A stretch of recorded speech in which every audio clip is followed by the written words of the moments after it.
दोस्तों अभी आपने अगर अपने व्हाट्सएप मैसेजेस देखे हो तो ऑरिक जो है इस पे रिलेटेड मैसेज बहुत ज्यादा चल रहा है। ऑरिक बेसिकली क्या है? Oxygen radical absorbance capacity. मतलब कुछ फूड आइटम्स ऐसे होते हैं जिनमें ऑक्सीजन रेडिकल एब्जॉर्बेंस कैपेसिटी ज्यादा होती है। जब उस फूड के अंदर ये ऑरिक स्कोर ज्यादा है तो इसका मतलब क्या है कि जब आप उन फूड आइटम्स को कंज्यूम करेंगे जिसमें ऑरिक स्कोर ज्यादा है तो आपके शरीर में जो ऑक्सीजन कैरिंग कैपेसिटी है वो भी इंक्रीज होगी, क्योंकि ऑलरेडी उस फूड में ऑक्सीजन रेडिकल का एब्जॉर्बेंस ज्यादा है। तो ये वाली जो स्लाइड है वो कुछ फूड आइटम्स ऐसे बता रही है जो हमारी किचन में बहुत आसानी से मिलते हैं और इनका ऑरिक स्कोर बहुत हाई है। तो ऐसे में अगर आप ये फूड आइटम्स ले रहे हैं तो जो प्रॉब्लम चल रही है अभी ऑक्सीजन सैचुरेशन कम होने की या ऑक्सीजन कैपेसिटी कम होने की, वो यहाँ पर रिजॉल्व हो सकती है। सबसे पहले हम बात करते हैं क्लोव यानी लौंग। लौंग जो है वो बहुत आसानी से मिलती है, सब घर में होती है और सर्दी खांसी में बचाने के लिए भी बहुत इम्पोर्टेंट रोल प्ले करती है। तो आप क्या कर सकते हैं, एक साबुत लौंग लें, उसे अपने मुंह में रख लें, धीरे धीरे उसे चूसते रहें, तो उससे आपको क्या होगा, लौंग का जो रस है वो आपके शरीर में ज्यादा रहेगा। और क्योंकि इसका ऑरिक स्कोर बहुत ज्यादा है तो आपको ऑक्सीजन रेडिकल एब्जॉर्बेंस जो होगा शरीर में वो भी ज्यादा रहेगा। अगला है सिनेमन यानी दालचीनी। तीसरा है ऑरिगेनो। दोस्तों अगर आप लोग पिज्जा खाते हैं, फास्ट फूड खाते हैं, तो आप ऑरिगेनो टर्म से बहुत अच्छे से परिचित होंगे। फिर भी जो लोग नहीं है तो मार्केट में ऑरिगेनो बहुत आसानी से मिल जाता है। जो भी परचूनी की दुकान होती है वहां पे अगर आप जाएंगे, उनको बोलेंगे मिक्स्ड हर्ब का पैकेट दे दीजिए या ऑरिगेनो का पैकेट दे दीजिए तो मिल जाएगा। ये बेसिकली अजवाइन जो है, जो हम अजवाइन का प्रयोग करते हैं मसाले के रूप में, उसी की पत्तियां हैं ये। अगला है टर्मरिक या हल्दी। इसको तो हम डेली यूज करते ही करते हैं। अगला है कोका पाउडर। नेक्स्ट है क्यूमिन, जीरा। जब भी आप भोजन में तड़का लगाते हैं तो जीरे का प्रयोग करते हैं। इसके अलावा अगर आप लोग लेना चाहते हैं इसे तो जीरे का जो पानी है वो भी आप ले सकते हैं। पार्सले और थाइम, ये भी अजवाइन की ही वेराइटीज हैं। अगला है तुलसी, ये लगभग हर घर में उपलब्ध होती है। और इससे अगला है जिंजर यानी अदरक। तो दोस्तों ये सारी चीजें वो हैं जो बहुत ही आसानी से मिल जाती हैं। इनका ऑरिक स्कोर बहुत हाई है। एंटीऑक्सीडेंट इनमें बहुत अधिक मात्रा में पाए जाते हैं। और क्योंकि ये सारी चीजें वो हैं जो सर्दी खांसी में भी राहत पहुंचाने का काम करती हैं, तो ऐसे में अगर आप इनको कंज्यूम कर रहे हैं तो आपको दो फायदे होंगे। एक तो ऑरिक स्कोर बढ़ेगा आपके शरीर में और साथ ही साथ सर्दी खांसी की समस्या नहीं रहेगी, जिससे जो कोरोना होने का खतरा है वो अपने आप ही बहुत कम हो जाएगा। ये स्लाइड भी कुछ डिफरेंट फूड आइटम्स को बता रही है जिनका ऑरिक स्कोर बहुत हाई है। जैसे आप देख सकते हैं 7वें नंबर पे जो बात की है वो है आंवला। आंवला की हमने बात भी की थी कि विटामिन सी में बहुत रिच होता है। साथ ही साथ क्योंकि इसका ऑरिक स्कोर बहुत हाई है, गर्मी में ठंडक पहुंचाने का भी काम करता है। तो इस टाइम पे अगर आप आंवले का जूस ले रहे हैं, आंवले का शरबत ले रहे हैं या आंवले का मुरब्बा ले रहे हैं तो वो आपके लिए बहुत फायदेमंद हो सकता है। दोस्तों बात करते हैं कि क्या हम फूड के द्वारा लंग कैपेसिटी को इम्प्रूव कर सकते हैं। जैसे कि इस टाइम पर लोगों को जो सबसे ज्यादा समस्या हो रही है वो यही है कि उनको पता ही नहीं चलता और उसके पहले ही लंग्स काम करना बंद कर देते हैं, लंग्स फंक्शन करना कम कर देते हैं। तो ऐसे में क्या फूड आइटम लेने से हम लंग्स की कैपेसिटी को इम्प्रूव कर सकते हैं? तो दोस्तों इसका आंसर है यस। आपने देखा होगा कि नेचर में ऐसे बहुत सारे फूड आइटम्स अवेलेबल हैं जिनका शेप और स्ट्रक्चर बिल्कुल वैसा ही है जो हमारे शरीर के डिफरेंट ऑर्गन्स की तरह है। जैसे जब हम आइस की बात करते हैं तो आलमंड की यानी बादाम की बात होती है कि अगर आपको सुंदर आंखें चाहिए तो आप बादाम खाओ। अगर आपको ब्रेन को बहुत अच्छा बनाना है, ब्रेन को बहुत अच्छे से विकसित करना है, मस्तिष्क आपका अच्छे से काम करे, तो उसके लिए आप अखरोट खाओ। तो सेम वैसे ही कुछ फूड आइटम्स जिनकी यहाँ पर लिस्टिंग भी की गई है, जैसे ब्रोकली है, हल्दी है, जिंजर है, वो अगर आप लेते हैं तो उससे क्या होगा, क्योंकि इनका शेप और स्ट्रक्चर लंग्स से मिलता जुलता है और इसमें एंटीऑक्सीडेंट्स बहुत सारे हैं, इनकी न्यूट्रास्यूटिकल्स प्रॉपर्टी बहुत अच्छी है। अगर आप इस टाइम पर इनको कंज्यूम करेंगे तो जो लंग कैपेसिटी है, फेफड़ों की जो क्षमता है, कार्य क्षमता, वो और ज्यादा अच्छी हो जाएगी। यहाँ पर कुछ फूड आइटम्स दिए गए हैं जो ये बता रहे हैं कि अगर आप अपने लंग्स को हेल्दी रखना चाहते हैं तो आप क्या क्या लें। सबसे इम्पोर्टेंट है पानी। पानी की कमी नहीं होने दें। अगर बराबर आप पानी लेंगे पर्याप्त मात्रा में, जितना जरूरी है कि दिन में 8 से 10 ग्लास तो पानी लेना ही लेना है, उससे क्या होगा, हमने पहले भी आपको बताया कि आपके जितने भी शरीर के सिक्रीशंस हैं वो सही तरीके से होंगे, ब्लड वॉल्यूम प्रॉपरली मेंटेन रहेगा। और जब आप पर्याप्त मात्रा में वाटर को कंज्यूम करेंगे तो उससे क्या होगा, जैसे ही शरीर में कोई भी टॉक्सिन बनता है तो वो यूरिन के माध्यम से शरीर के बाहर चला जाएगा। तो शरीर की जो टॉक्सिसिटी है वो कम होती चली जाएगी। और साथ ही साथ क्योंकि ब्लड वॉल्यूम सही रहेगा तो आरबीसीज का जो काम है ऑक्सीजन को एक जगह से दूसरी जगह पर कैरी करना, वो सही तरीके से हो पाएगा।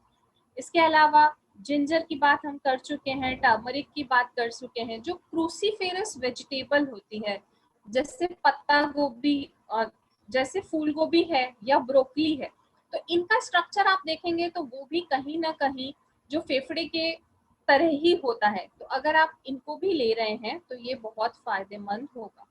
इसके अलावा गाजर है, बेल पेपर है, गार्लिक है, ऑनियन है, ये भी बहुत अच्छे हैं। और गर्मी से बचाने के लिए वैसे भी प्याज बहुत अच्छा होता है। तो इस टाइम पर क्योंकि टेम्परेचर बहुत हाई है, ठंडा पानी या ठंडी चीजें आप वैसे ही नहीं ले सकते, कोविड के डर के कारण आइसक्रीम नहीं खा सकते, ठंडा पानी नहीं पी सकते हैं, ठंडे जूसेस नहीं ले सकते हैं। तो इस दौरान अगर आप कच्चा प्याज ले रहे हैं या प्याज को किसी न किसी फॉर्म में अपने खाने में शामिल कर रहे हैं, तो वो आपके शरीर को नेचुरली ठंडक पहुंचाने का काम करेगा और साथ ही साथ एंटीऑक्सीडेंट्स भी प्रोवाइड करेगा।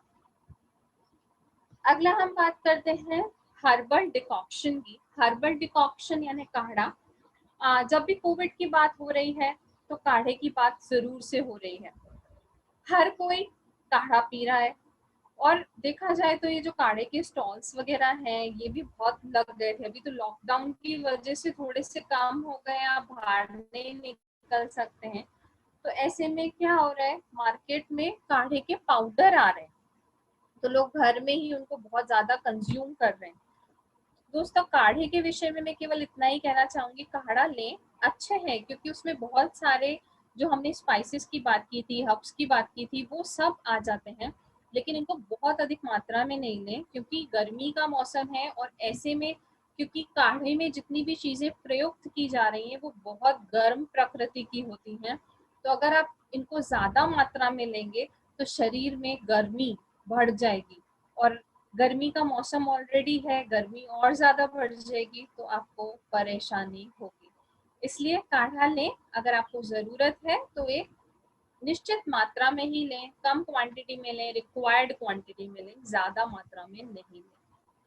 और क्योंकि कोविड के दूसरा वेव अभी चल रहा है, पिछली वेव में भी काढ़े की बहुत बात हुई थी, तो अभी तक आप लोग कोई ना कोई काढ़े की रेसिपी तो ऑलरेडी जानते ही होंगे।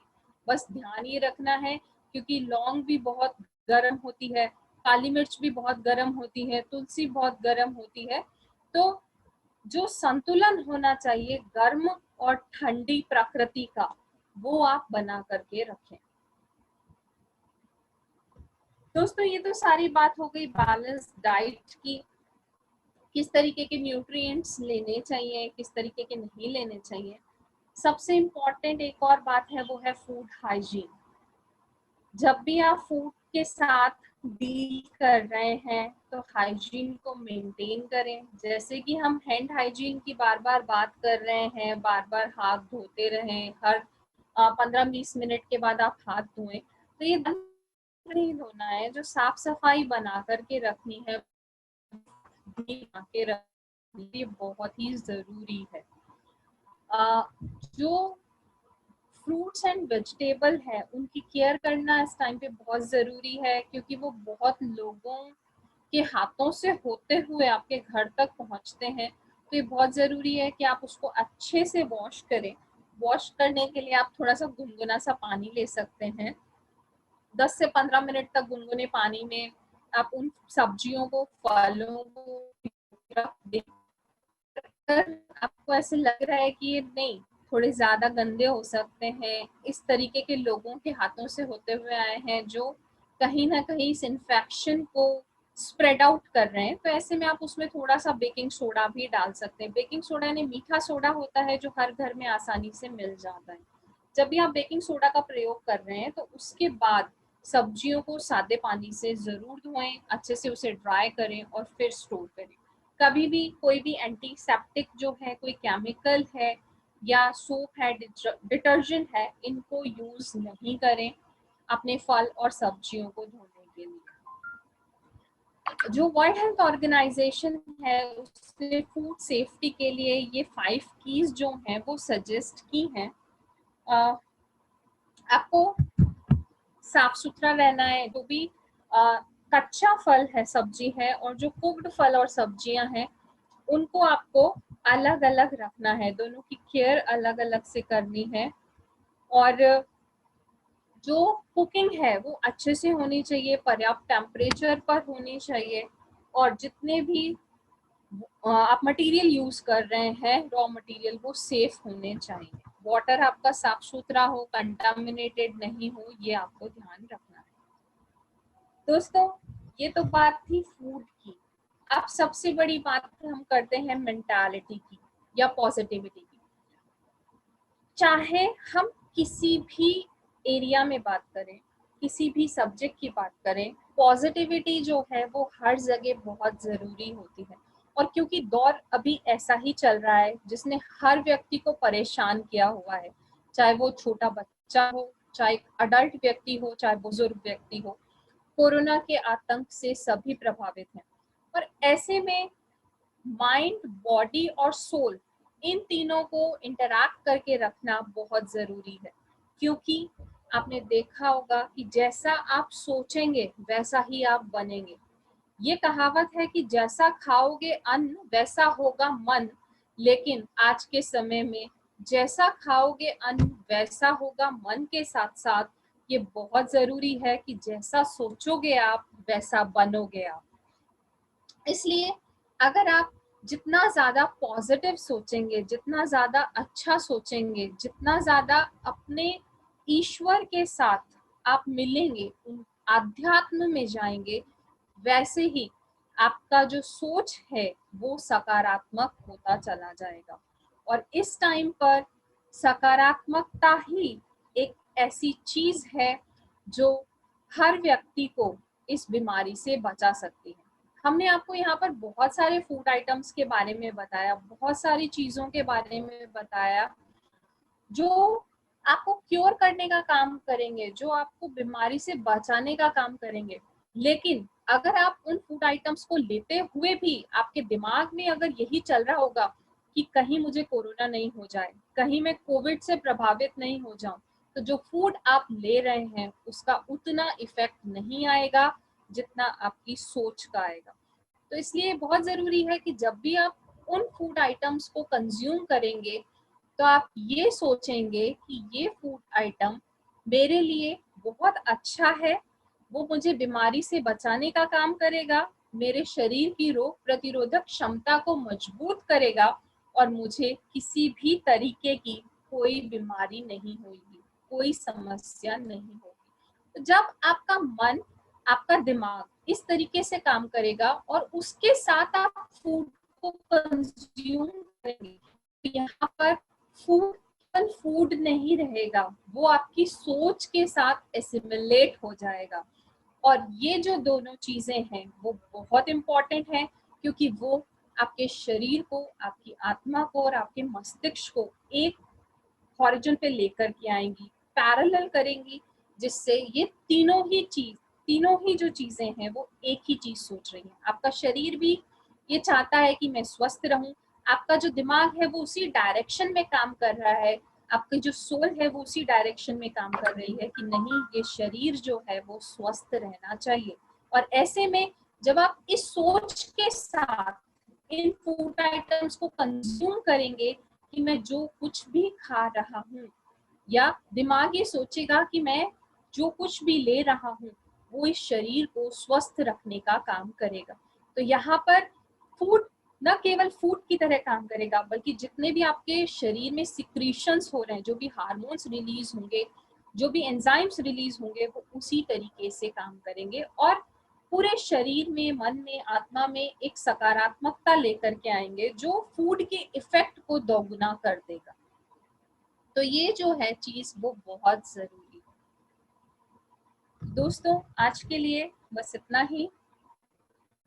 हम उम्मीद करते हैं कि कोरोना की जो वेव है वो बहुत जल्दी फिनिश हो जाएगी और आप सब लोग स्वस्थ रहेंगे, अच्छे से रहेंगे, और जितनी भी चीजें हमने आपको बताई हैं उसे अपने खान पान में जरूर शामिल करेंगे, जिससे आप स्वस्थ रह सकें।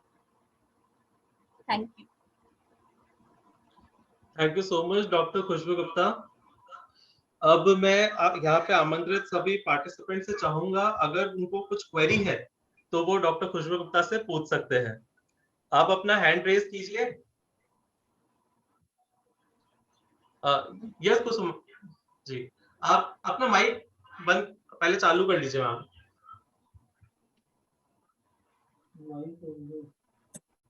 हेलो, ये डॉक्टर खुशबू।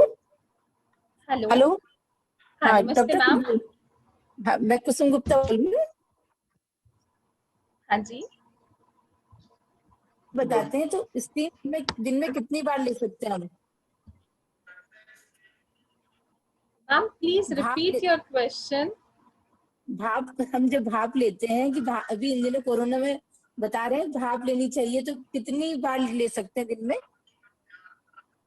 देखिए, वो डिपेंड करता है कि आपको जुकाम की सीवियरिटी कितनी है। अगर बहुत ज्यादा जुकाम है तो आप 3 से 4 बार भाप ले सकते हैं, लेकिन अगर आपको खांसी या जुकाम नहीं है, नॉर्मल है, तो आप 1 से 2 बार ही लें, क्योंकि ज्यादा भाप लेने से भी नुकसान हो सकता है।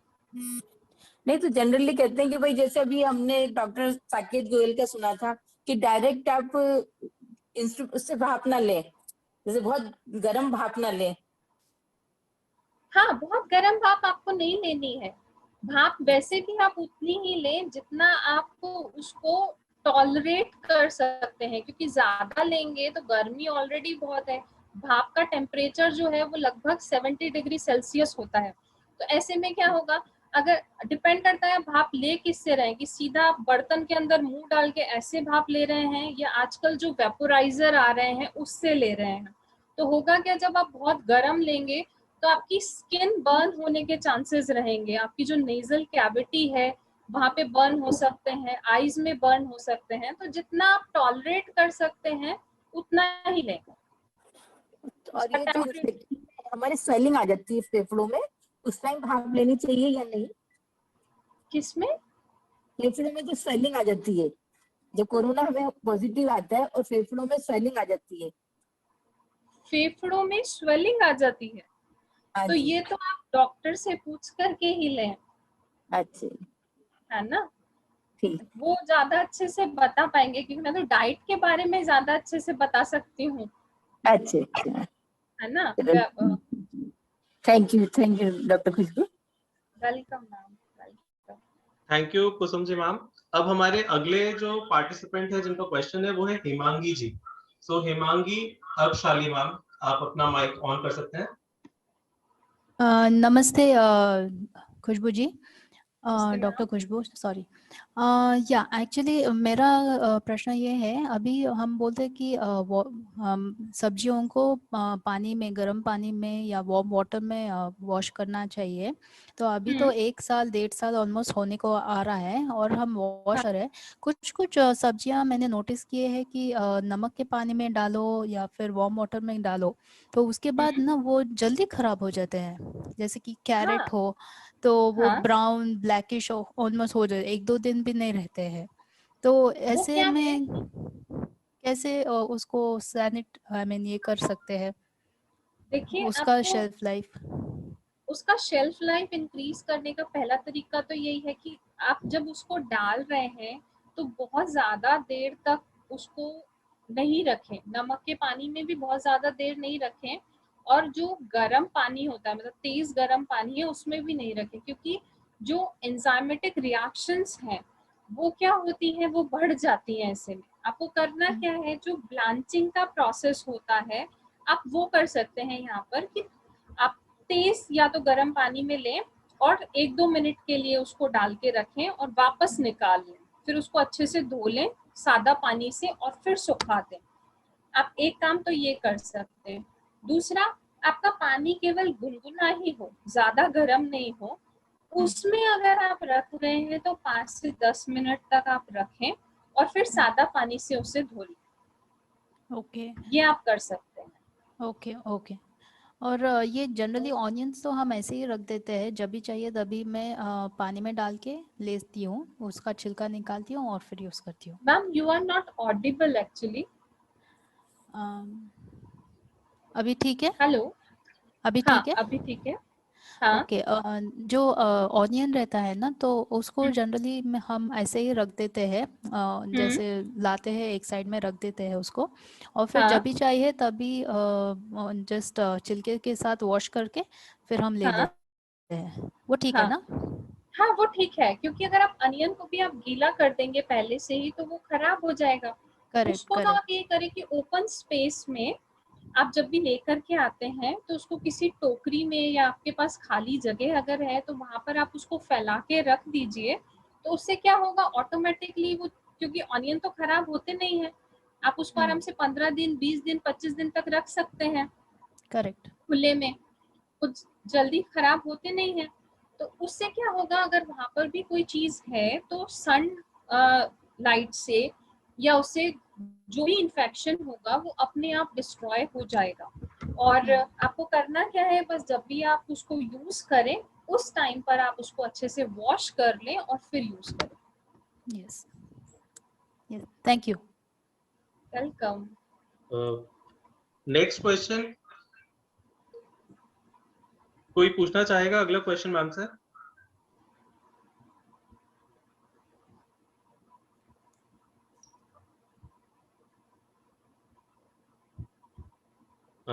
जी बताइए अक्षय जी।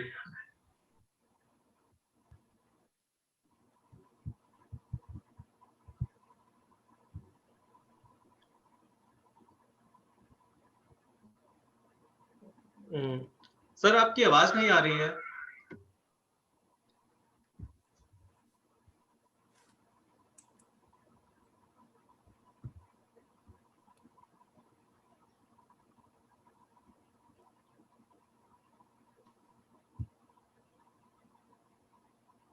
एक बंदा कुछ उनसे मैच चाहिए।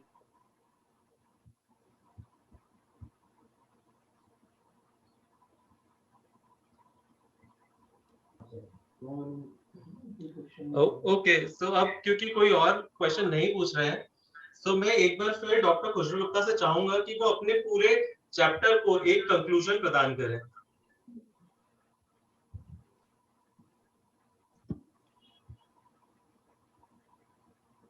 देखिए, कंक्लूजन तो यही है कि बैलेंस डाइट के लिए बहुत ज़रूरी है कि हर तरीके का फूड आइटम आपकी प्लेट में होना चाहिए। मिल्क भी हो, मिल्क प्रोडक्ट्स भी हो, पल्सेस भी हो, सीरियल्स भी हो, फ्रूट्स भी हो और वेजिटेबल्स भी हो। जितने ज़्यादा कलर्स आपकी प्लेट में होंगे उतना ही कलरफुल और हेल्दी आपकी लाइफ होगी। क्योंकि जैसे हमने अभी आपको बताया इतनी सारी स्लाइड्स में कि जो अलग अलग कलर के फूड आइटम्स हैं, हर कलर में एक अलग तरीके का न्यूट्रिएंट प्रेजेंट है, एक अलग तरीके का एंटीऑक्सीडेंट प्रेजेंट है। जब भी हम नेचर की बात करते हैं तो नेचर ने किसी भी एक फूड आइटम में सारे न्यूट्रिएंट्स नहीं डाले हैं। किसी में विटामिन ए ज़्यादा है, किसी में विटामिन बी ज़्यादा है, किसी में सी ज़्यादा है। तो ऑटोमेटिकली अगर आप ये नहीं भी जानते हैं कि किस फूड आइटम में कौन सा न्यूट्रिएंट प्रेजेंट है, तो आपको करना क्या है, बहुत सारे कलर्स अपनी प्लेट में लेकर के आए, अलग अलग कलर का फूड आइटम लें, और उससे होगा क्या कि आपको हर तरीके के न्यूट्रिएंट्स जो हैं वो अपनी डाइट में मिलेंगे और आप उससे हेल्दी रह पाएंगे। हमारे चैनल पे एक वीडियो भी है रेनबो डाइट के ऊपर या कलरफुल डाइट के ऊपर, वो आप देख सकते हैं। तो आपको ये पता चल जाएगा कि जो वाइट कलर के फूड आइटम्स हैं अगर आप वो कंज्यूम करते हैं तो उससे आपको किस तरीके के न्यूट्रिएंट्स और न्यूट्रास्यूटिकल्स प्रॉपर्टी मिलेंगी। अगर आप रेड कलर के कंज्यूम करते हैं तो उससे क्या मिलेगा। सेम ऐसे ही जो पूरा रेनबो होता है, रेनबो डाइट अगर आप लेंगे तो आपको किस तरीके के न्यूट्रिएंट मिलेंगे। तो बहुत ज़रूरी है कि अपनी डाइट को रेनबो डाइट बनाएं ताकि आप भी रेनबो की तरह बहुत ही खूबसूरत, बहुत ही ब्यूटीफुल से नजर आए। सो इसी के साथ हमारी जो पार्टिसिपेंट है हिमांगी मैम, वो कुछ पूछना चाहती हैं। मैम आप बताइए। नहीं, एक्चुअली हो गया है मेरा, वो मैंने हैंड डाउन नहीं किया है, सॉरी। Thank you. सो अगले हमारे क्वेश्चन है विजय जी का। विजय प्रकाश जी, प्लीज आप अपना क्वेश्चन पूछ सकते हैं मैम से। मैम जैसे भाप जो लेते हैं, हाँ जी, हेलो मैम, तो उसमें हाँ बताइए। कुछ एक्सपर्ट का कहना है जिसमें लौंग का तेल, पिपरमिंट सब मिला के लेना चाहिए, क्या इस मिला के ले सकते हैं? सर आपका क्वेश्चन क्लियर नहीं है, क्या कह रहे हैं आप? जैसे स्टीम लेते हैं ना भाप, हाँ तो उसमें कुछ हाँ, एक्सपर्ट का कहना है कि लौंग का तेल, पिपरमिंट का और लौंग ये सब मिला के लेना चाहिए। लौंग हाँ, का तेल, लौंग मिला के, पिपरमिंट, लौंग का तेल, हाँ पिपरमिंट, पीपरमेंट, हाँ, ये सब डाल के उसके बाद लेना चाहिए। अच्छा। हम्म, तो आप क्या पूछना चाहते हैं? यही पूछना चाहते हैं क्या ये सही है? देखिए, जो ये थ्योरीज है वो सबकी अलग अलग हैं और सबने अलग अलग एक्सपेरिमेंट करके लोगों को बताया है। तो आपने किन एक्सपर्ट का ये देखा है और उन्होंने क्या पूरा प्रोसेस बताया है, ये आप वहां से एक बार चेक कर लीजिए। पर लौंग वैसे भी शरीर के लिए बहुत अच्छा है। अगर आप एक दो ड्रॉप भाप में डाल भी लेंगे तो आपको कोई नुकसान नहीं होगा। पर आपने किनका ये सुना है और उन्होंने कैसे प्रोसेस बताया है, ये आप वहीं से पता कीजिएगा। Okay ma'am.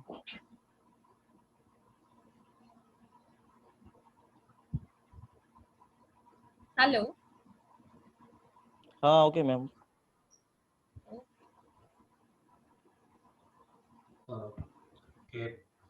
Thank you ma'am, and thank you Vijay ji, आपने एक क्वेश्चन पूछा। तो इसी तरह से यहाँ पे कई लोगों को हो सकता है डाउट हो कि हम स्टीम में क्या मिलाएं, कुछ मिलाएं या केवल प्लेन स्टीम लें। तो मैम आप थोड़े बहुत प्रोडक्ट बता सकते हैं जिनको हम इजीली स्टीम में मिला सकते हैं एंड डीकंजेस्टेंट्स हो, ऐसे कोई जो हमारे थ्रोट को, हमारी लंग्स को कंजेशन से मुक्त कर सके। क्या कह रहे हैं, आपका क्वेश्चन रिपीट करें प्लीज। मैम ऐसे कोई डीकंजेस्टेंट्स जो हम पानी में मिला सके एंड जिससे कोई नुकसान ना हो, एक नॉर्मल भाप कोई भी इंसान उसको ले सके। जैसे हम कई बार हो सकता है विक्स मिला सकते हैं पानी में, हाँ बिल्कुल मिला सकते या हैं। उस तरह से ऐसे और क्या क्या प्रोडक्ट्स हो सकते हैं? आप तुलसी मिला सकते हैं। जो भी हमने ऑरिक में जिन जिन चीजों की बात की थी उसमें से आप ज्यादातर चीजें मिला सकते हैं। जैसे लौंग है, थोड़ी सी आप काली मिर्च डाल सकते हैं, थोड़ी सी आप तुलसी डाल सकते हैं, तुलसी को थोड़ा सा पीस लीजिए और फिर उसको डाल दीजिए, वैसे आप कर सकते हैं।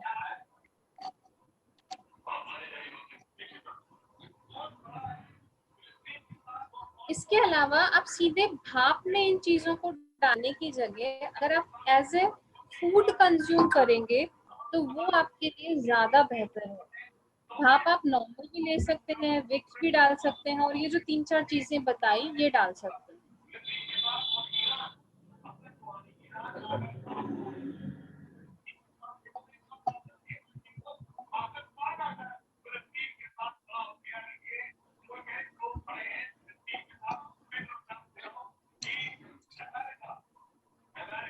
हेलो जी, हेलो। हाँ जी सर। क्योंकि अब हम अपनी इस टॉक के आखिरी पड़ाव पर है, तो मैं जीवन आशीष समिति के सेक्रेटरी डॉक्टर लोकमणि गुप्ता जी को यहाँ पे बुला रहा हूँ। वो आपसे कुछ कहना चाहते हैं। Doctor Lokmani Gupta ji, please.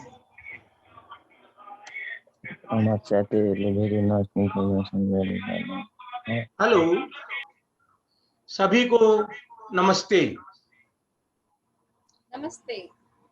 आपने बहुत अच्छी उपस्थिति में और बहुत ध्यान से इस वार्ता को सुना। हमारे मध्य doctor Khushboo Gupta, PhD food and nutrition from Vanasthali Vidyapeeth and PGI, ये एक विशेषज्ञ हैं जो फूड एंड न्यूट्रिशन के ऊपर काफी काम कर चुकी हैं और कर रही हैं। खासतौर से वृद्धावस्था में जो हमारे देश में एक नेग्लेक्टेड सा टॉपिक हो जाता है, उस अवस्था में उनका कैसे खान पान और पालन पोषण करना चाहिए। आज इस कोविड महामारी में रोग प्रतिरोधक क्षमता की बहुत बड़ी आवश्यकता है और उसके लिए सबसे आवश्यक है हमारा खान पान कैसा हो। दवा और चिकित्सा से अलग हटकर हमें हमारे घर में ही हमारी भारतीय रसोई में विद्यमान मसाले और शाकाहारी भोजन पर ध्यान देते हुए कैसे रोग प्रतिरोधक क्षमता को बढ़ाया जा सकता है, इस विषय पर अपना व्याख्यान देने के लिए हमने डॉक्टर खुशबू गुप्ता को चुना और मुझे विश्वास है आपको उनकी वार्ता अच्छी लगी होगी। साथियों, इसके साथ ही मैं केवल 2 मिनट के लिए कुछ आपका ध्यान चाहूंगा। आज जिस प्रकार से हर अस्पताल के अंदर ऑक्सीजन की कमी महसूस की जा रही है और अचानक ऑक्सीजन कंसंट्रेटर्स की तरफ हर व्यक्ति का ध्यान डाइवर्ट हो गया है। ऑक्सीजन कंसंट्रेटर घर में ऑक्सीजन के लिए बहुत उपयोगी उपकरण है, लेकिन इसके उपयोग के लिए प्रत्येक व्यक्ति को सावधान रहना बहुत आवश्यक है। एक तो ऑक्सीजन कंसंट्रेटर का जब आप चुनाव करें तो उसकी कैपेसिटी को न केवल 2 लीटर से 9 लीटर, 5 लीटर या 10 लीटर से आंकें। परचेज करने के पहले आप विक्रेता से सुनिश्चित करें कि इसकी ऑक्सीजन कैपेसिटी हाईएस्ट लेवल पर भी 93% रहती है या नहीं रहती है। 2 से 9 लीटर के जितने भी ऑक्सीजन कंसंट्रेटर्स मिल रहे हैं, इनको जैसे जैसे लीटर कैपेसिटी को ऊंचा बढ़ाया जाता है, ऑक्सीजन कंसंट्रेशन कम होता चला जाता है, यहाँ तक कि 30% तक ऑक्सीजन कंसंट्रेशन रह जाता है और 22% तो हमारे आसपास, हमारे इर्द गिर्द, हमारी हवा में ही हमें उपलब्ध है। इस बात का विशेष ध्यान रखें। एक विशेष ध्यान रखें आप, ऑक्सीजन कंसंट्रेटर के अंदर एक पानी की बोतल होती है। ऐसा न करें कि केवल उसको बिजली में लगाया, आप किसी के यहाँ से लेकर आए कंसंट्रेटर, उसको लाइट में लगाया और चालू कर दिया। उसमें पानी की बोतल जो होती है उसमें डिस्टिल्ड वाटर ही भरें, प्लेन वाटर नहीं। डिस्टिल्ड वाटर से उसकी ऑक्सीजन बनाने की, छानने की, एब्जॉर्ब करने की और बाहर निकालने की क्षमता ज्यादा अच्छी रहेगी। ऑक्सीजन सिलेंडर्स भी जिन पेशेंट्स को लग रहे हैं वो अपने ह्यूमिडिफायर्स के अंदर डिस्टिल्ड वाटर ही डालें या नॉर्मल सलाइन डाल सकते हैं। जो ब्लैक फंगस आज की तारीख में बहुत ज्यादा पढ़ने को मिल रहा है, ये कोई नई बीमारी नहीं है, वरन पुराने समय से ही चली आ रही एक बीमारी है जो डायबिटिक पेशेंट्स को ज्यादा होती है। कोरोना काल के अंदर अपनी शुगर लेवल का भी विशेष ध्यान रखें। जितनी भी दवाइयां चलती हैं उन दवाओं की वजह से भी शुगर बढ़ जाया करती है। और सबसे बड़ी बात, जिस फेज में अभी सब चल रहे हैं वो एक स्ट्रेस का फेज भी है। एक सक्रिय कर्मठ व्यक्ति को घर में रहने का स्ट्रेस है, तो इस दौर के अंदर जिस प्रकार से हमारे परिवार के लोग, हमारे अपने लोग, हमारे समाज के लोग, हमारे मित्र लोग देवलोक गमन कर रहे हैं अनायास, और उनके यहाँ हम पर्सनली जा भी नहीं पा रहे हैं, वो भी एक स्ट्रेस है। और स्ट्रेस डायबिटीज को बढ़ाने के अंदर बहुत बड़ा रोल रखता है। इसलिए आप अपना ये पूरा ध्यान रखें कि कहीं शुगर तो नहीं बढ़ रही है। अपनी शुगर को नियमित रूप से चेक कराते रहें और शुगर नियंत्रण का ध्यान रखें। आहार के ऊपर बात करते करते आप आहार में इस चीज का भी ध्यान रखें कि किसी भी आहार से हमारी शुगर तो नहीं बढ़ रही है। साथियों, ये आम का सीजन है और आम और केला शुगर बहुत ज्यादा बढ़ाया करते हैं, इसलिए इनको खाने के पहले कम से कम डायबिटिक के मरीज तो इस बात का ध्यान रख लें कि हमें शुगर तो नहीं बढ़ गई है। और इसी के साथ मैं आप लोगों को धन्यवाद देता हूं, आप लोगों की उपस्थिति के लिए, आप लोगों ने जो समय दिया उसके लिए, और मैं विश्वास रखता हूं ये कार्यक्रम आपको पसंद आया होगा।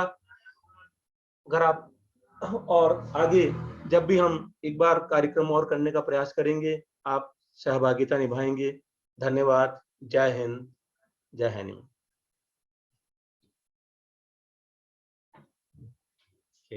Thank you doctor Lukmani ji and doctor Khushboo Gupta. तो आज हम आप सबसे विदा लेते हैं, फिर मिलेंगे किसी नए टॉपिक के साथ। तब तक के लिए नमस्कार।